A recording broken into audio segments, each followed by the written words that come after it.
Good morning everyone, it's me again, Mami Lynn and Jepoy, and welcome to our mini vlog. Panibagong araw, panibagong kakulitan na naman kasama si Jepoy.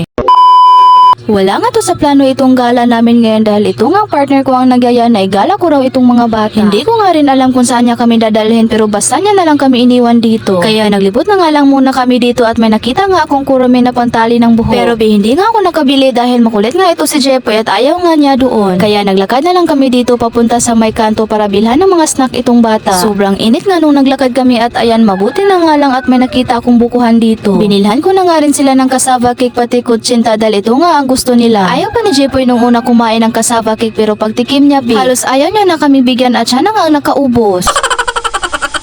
Hapon na nga to kaya medyo matabang na nga yung buko nila. Pero in fairness masarap ang kanilang cassava cake.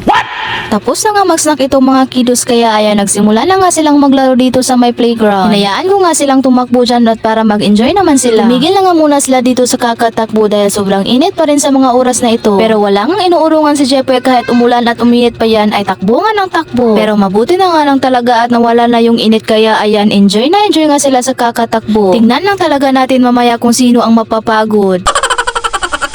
Sinundo na nga kami dito sa papa na Jepoy dahil malapit na ngang umulan. Pero joke lang kasi dumiretso nga muna kami dito sa my street food dahil na-cravings ata itong partner ko. Hindi ko na nga dinamihan sa pag-order kasi nabusog nga ako kanina. Pero itong mga kasama ko ay lufang na lufang pa rin. Pagkatapos nga namin kumain dito ay dumiretso nga muna kami dito sa may groceryhan.